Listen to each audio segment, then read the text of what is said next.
أحسن الخالقين الذي فضل رسولنا محمد صلى الله تعالى عليه وسلم على جميع العالمين، والصلاة والسلام على خاتم الأنبياء والمرسلين وعلى آله وصحبه وأزواجه أمهات المؤمنين وابنه الغوث الأعظم الجيلاني أجمعين، أما بعد، فأعوذ بالله من الشيطان الرجيم. بسم الله الرحمن الرحيم.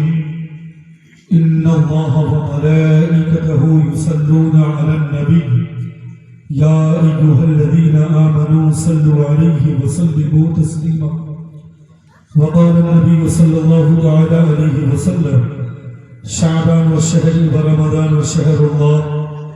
صدق الله مولانا العظيم وبلغنا رسوله النبي الكريم، ونحن على ذلك لمن الشاهدين والشاكرين، والحمد لله رب العالمين. الہی خیر گردانی بحق شاہ جیلانی، امداد کن امداد کن از بند ہم آزاد کن، در دین و دنیا شاد کن یا غوث اعظم دستگیر. غوث اعظم بمنے بے سر و سامہ مدد، قبلہ دی مدد، کعبہ ایمہ مدد، بحق خواجہ عثمان ہارونی مدد کن مدد کن مدد کن یا معین الدین چشتی. عقیدت و احترام کے ساتھ سب سے پہلے ہم اور آپ مرکز عقیدت علی سے بے کسا، ہم غریبوں کے غم گسار، ہم فقیروں کی سرور، شہریار ارم تاجدار ارم نوبہار شفاعت، شب اسرا کے دولہا حضور سرور کائنات، فخر کائنات، جان کائنات، ایمان کائنات، نور کائنات، رحمت کائنات، مقصود کائنات، جناب احمد مجتبی محمد مصطفیٰ صلی اللہ تعالی علیہ وسلم کی بارگاہ میں جھوم کر بابا سے بلند درود پاک کا نذرانہ پیش کر لیجئے. پڑھیے اللہم صلی علی سیدنا و مولانا محمد طب القلوب و دوائها وعافیت الابدان و شفائها ونور الابصار و ضیائها وعلى آلہ وصحبہ وبارک وسلم. اللہ کی سرتابہ قدم شان ہے یہ، انسان ہی انسان وہ انسان ہے یہ. قرآن تو ایمان بتاتا ہے انہیں، ایمان یہ کہتا ہے میری جان ہے یہ. ان کے روزے پہ بہاروں کی وہ زیبائی ہے، جیسے فردوس پہ فردوس اتر آئی ہے. پاؤں چھو جائے تو پتھر کا جگر موم کرے، ہاتھ لگ جائے تو شرمندہ مسیحائی ہے. جانے کیوں عرش کی قندیل بجھی جاتی ہے، ان کے جلووں میں نظر جب سے نہا آئی ہے. مل گئی ہے سرے والی جو قدم کی آہٹ، مل گئی ہے سرے والی جو قدم کی آہٹ. روح جاتی ہوئی شرما کے پلٹ آئی ہے، سر پہ سر کیوں نہ جھکے ان کے قدم پہ ارشد. سر پہ سر کیوں نہ جھکے ان کے قدم پہ ارشد. ایک غلامی ہی تو کونین کی آقائی ہے، ایک غلامی ہی تو کونین کی آقائی ہے. حضرت شعبان المعظم کے مبارک مہینے میں اس مبارک محفل کا انعقاد ہوا. اللہ کریم کی بارگاہ میں دعا ہے کہ اللہ کے کائنات اس پاک محفل کو اپنی بارگاہ میں قبول فرمائے، مرحومین کی بے حساب مغفرت فرمائے. مجھ سے قبل نقیب اہل سنت مسیحائی الفاظ، ادیب شہیر، اخلاص و اخلاق کے پیکر، اساغر نوازی جیسی گوناگو خصوصیات کی حامل شخصیت حضرت مولانا رستم علی قادری صاحب قبلہ دامت برکاتہم القدسیہ سے نظامت کے بڑے اچھے اچھے اشعار اور بڑے اچھے اچھے جملے آپ حضرات سماعت کر رہے تھے. میں تھوڑی دیر کے لیے حاضر خدمت آیا، میرے بعد بھی انشاءاللہ آپ کے خطیب و امام صاحب قبلہ تشریف لائیں گے، حضرت کی اچھی تقریر آپ سماعت کریں گے. پھر ضیاء شعر و سخن شاعر اہل سنت مداح رسول اندلیب گلشن رسالت حضرت ضیاء مظفر پوری صاحب قبلہ کی اچھی شاعری آپ سماعت کریں گے. میرے داہنے جانب آپ دیکھ رہے ہیں خطیب اہل سنت ادیب شہیر مفکر اسلام ہمدرد قوم و ملت حضرت علامہ مفتی غلام نبی مصباحی صاحب قبلہ دامت برکاتہم القدسیہ وہ بھی تشریف رکھتے ہیں. حضرات چونکہ میں کافی دیر آپ کی خدمت نہیں کر سکتا، کسی مجبوری کے تحت چند منٹ میں حاضر ہوں۔ یہ مہینہ، یہ مبارک مہینہ ہے جس مہینے کے تعلق سے میرے آقا ارشاد فرماتے ہیں شعبان الشہری و رمضان الشہر اللہ، شعبان میرا مہینہ ہے اور رمضان اللہ کا مہینہ ہے۔ اس مہینے کی بے شمار فضیلتیں ہیں، ساری فضیلتیں اپنی جگہ ہے۔ یہ ایک فضیلت اس مہینے کی فضیلت کو واضح کرنے کے لیے کافی ہے کہ اس مہینے کو حضور نے اپنا مہینہ کہا۔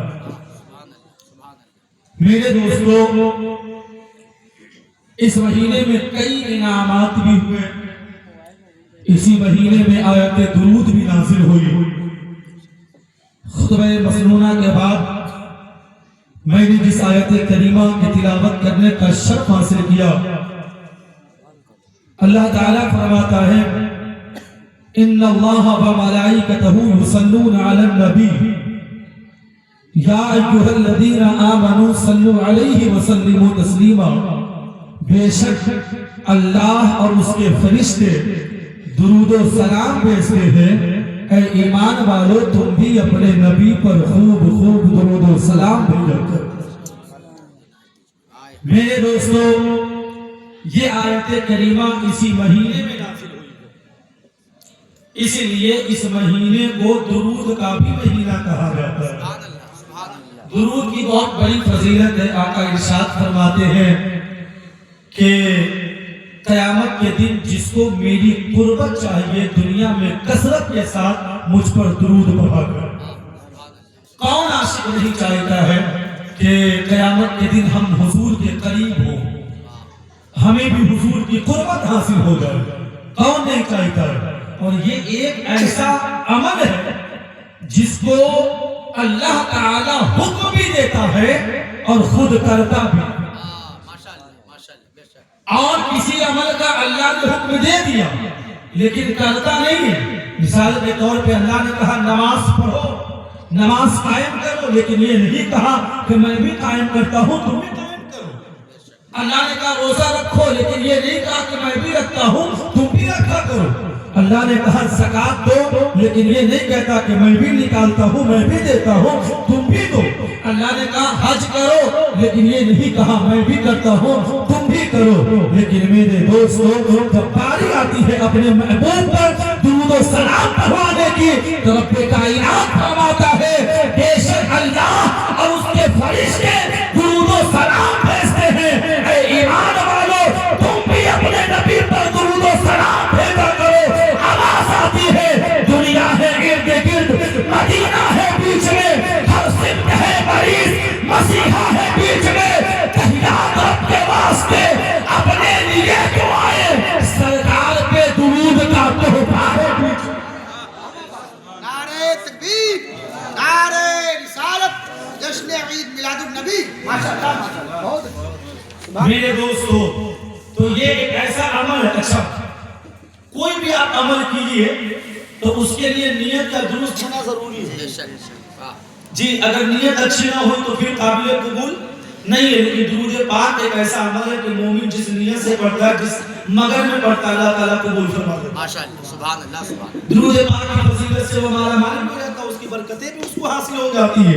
اور میرے دوستوں، اس کی بہت بڑی فضیلت ہے۔ ایک بات سن لیجیے اس کے مطابق، آپ نے درود شریف کے حوالے سے بڑی مقبول کتاب ہے دلائل الخیرات شریف، اس کتاب کے مصنف حضرت علامہ شیخ محمد بن سلیمان جزوری، اس کے مصنف ہیں۔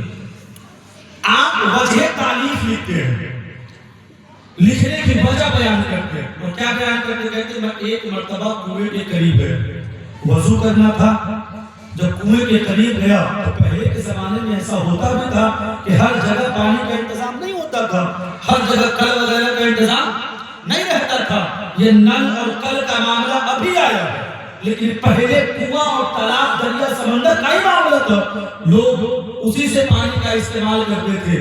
آپ فرماتے میں کنویں کے قریب گیا وضو کرنے کے لیے، جیسے ہی کنویں کے قریب گیا میں نے کیا دیکھا، پانی کنویں کے کافی نیچے موجود ہے لیکن پانی نکالنے کے لیے کوئی چیز وہاں موجود نہیں ہے۔ مثال کے طور پر ہم رسی کا انتظام کرتے ہیں یا بالٹی دیتے ہیں پانی نکالنے کے لیے، آپ فرماتے وہاں کوئی ایسی صورت نہیں نظر آ رہی تھی جس سے میں پانی نکال کر کے وضو کر سکتا تھا۔ آپ پریشان ہی تھے کہ سامنے مکان سے ایک بچی آپ کو دیکھ رہی تھی، وہ بچی نیچے آتی ہے اور آپ کے قریب آ کر کے پوچھتی ہے آپ کون ہے، آپ کا نام کیا ہے اور آپ یہاں اس کنویں کے قریب پریشان کیوں ہے، کس چیز نے آپ کو پریشان کر رکھا ہے۔ حضرت علامہ شیخ محمد سلیمان حضرت علامہ شیخ محمد بن سلیمان جزوری فرماتے اے بیٹی مجھے نماز ادا کرنی ہے اور نماز کے لیے وضو شرط ہے، وضو کرنا ہے، کنویں میں پانی تو موجود ہے لیکن نکالنے کے لیے کوئی چیز نہیں ہے، میں پانی نکالوں کیسے، وضو کروں کیسے۔ وہ بچی کہتی ہے کہ آپ کا نام کیا ہے۔ حضرت علامہ شیخ محمد بن سلیمان جزوری نے جب اپنا نام بتایا وہ بچی کہتی ہے آپ کی ولایت کے ڈنکے بجے ہوئے ہیں، آپ کی بزرگیت کے چرچے ہر طرف ہو رہے ہیں اور آپ کو بھی کنویں کے قریب کسی چیز کی ضرورت پڑ رہی ہے پانی نکالنے کے لیے۔ حضرت علامہ شیخ محمد بن سلیمان جزوری فرماتے بیٹی پانی کنویں کے کافی نیچے ہے تو نکالنے کے لیے بالٹی کی تو ضرورت پڑے گی، رسی کی تو ضرورت پڑے گی اور کوئی چیز یہاں موجود ہے نہیں، میں پانی نکالوں تو کیسے نکالوں۔ وہ بچی کہتی ہے قسم ہے وحدہ لا شریک کی جس کے قبضے قدرت میں ہماری جان ہے، آج تک کہ مجھے ان چیزوں کی ضرورت نہیں پڑی ہے۔ آپ فرماتے بیٹی پانی نکالتی کیسے ہو، استعمال میں لاتی کیسے ہو۔ وہ بچی کہتی ہے آپ میرے ساتھ کنویں کے قریب چلے۔ اب اس بچی کے ساتھ آپ کنویں کے قریب جاتے، جانے کے بعد بچی نے کوئی اور حربہ نہیں اپنایا بلکہ اپنا تھوک اپنا لعاب اسی کنویں کے اندر ڈال دیتی ہے۔ جو ہی تھوک کا ڈالنا تھا کہ جو پانی نیچے تھا اب اوپر کو آ گیا۔ حضرت علامہ شیخ محمد بن سلیمان جزوری وضو فرماتے اور وضو فرمانے کے بعد اس بچی کو قریب کرتے ہیں اور قریب کر کے کہتے ہیں اے بیٹی بتاؤ تیری زبان میں اتنی تاثیر کیسے پیدا ہو گئی، اے بیٹی بتاؤ تیری زبان میں اتنی برکتیں کہاں سے آ گئی۔ وہ چھوٹی سی بچی کہتی ہے بابا میرا کوئی اور دوسرا عمل نہیں ہے، قسم ہے وحدہ لا شریک کی میں آقا کریم پر کثرت کے ساتھ درود پڑھا کرتی ہوں۔ یہی وجہ ہے کہ اللہ نے میری زبان میں اتنی تاثیر پیدا کر رکھی۔ پتہ کیا چلا کہ ہر درد کی دوا ہے صلی علی محمد، تعویذ ہر بلا ہے صلی علی محمد۔ میرے دوستو یہ درود کا مہینہ ہے تو شوق و ذوق کے ساتھ نماز کا بھی اہتمام کیجئے اور درود کا بھی اہتمام کیا کیجئے، ہے نا۔ آقا فرماتے جو مجھ پر درود پڑھتا ہے میں اسے ہی پہچانتا ہوں۔ جی تو اپنی پہچان آقا کی بارگاہ میں درج کروائیے اپنی پہچان۔ اور حضور کے حدیث سے آقا نے فرمایا کہ جب کوئی میرا عاشق مجھ پر درود پڑھتا ہے تو میں خود سماعت کرتا ہوں، پڑھنے والے کو دیکھتا بھی ہوں پہچانتا بھی ہوں۔ تو میرے دوستو یہ مبارک مہینے میں ہی آیت درود نازل ہوئی اور اسی مہینے میں قرآن شریف میں اللہ تعالیٰ فرماتا وَلَسَوْفَ يُعْطِيكَ رَبُّكَ فَتَرْضَىٰ، اے محبوب آپ کا رب عنقریب آپ کو اتنا نوازے گا کہ آپ راضی ہو جائیں گے۔ مسلمانوں کا جو پہلا قبلہ ہے وہ بیت المقدس ہے، مسجد اقصی۔ اب حضور کی خواہش یہ ہے کہ مسلمانوں کا قبلہ خانہ کعبہ ہو جائے، یہ حضور کی خواہش ہے کہ مسلمانوں کا قبلہ خانہ کعبہ ہو جائے۔ اب آقا کی خواہش ہے تو اسی مہینے میں آقا غالباً 16 تاریخ کو حضرت بشر بن برہ کے گھر میں نماز ظہر ادا کر رہے تھے۔ دوران نماز ہی اللہ کا حکم ہوتا ہے محبوب آپ اپنا رخ خانہ کعبہ کی طرف کر لیجئے، اس لیے کہ آج سے مسلمانوں کا قبلہ خانہ کعبہ کو بنا دیا جاتا ہے۔ بڑی سے آواز آتی ہے خدا کی رضا چاہیے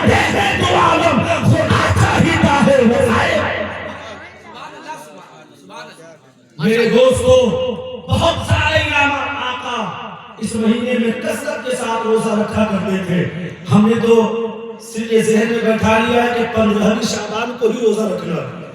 حضور پاک رمضان شریف کے بعد سب سے زیادہ جس مہینے میں روزہ رکھا کرتے تھے وہ مہینہ شعبان المعظم کا مہینہ.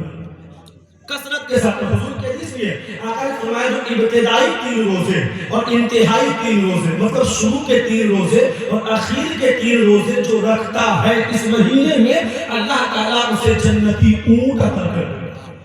جس اونٹ پر سوار ہو کر کے وہ جنت میں داخل ہو جائے گا. پھر آقا فرماتے جس نے ایک روزہ رکھ لیا جنت میں میرے وہ اتنے قریب ہوگا جیسے 2 انگلیاں آپس میں ہوتی ہیں. کتنی بڑی بات ہے اور کتنی اچھی بات ہے. لہٰذا ہم اس مہینے کی قدر کریں. حضرات انہی چند کلمات کے ساتھ میں اپنی گفتگو کو ختم کرتا ہوں چونکہ یہاں سے بہت دور مجھے بھی جانا ہے, نقیب صاحب کو بھی جانا ہے. کبھی زندگی اگر باقی رہی تو انشاءاللہ ملاقات سب ہوگی. کوئی بات خلاف شریعت کی ہو تو میں بھی توبہ کرتا ہوں. آپ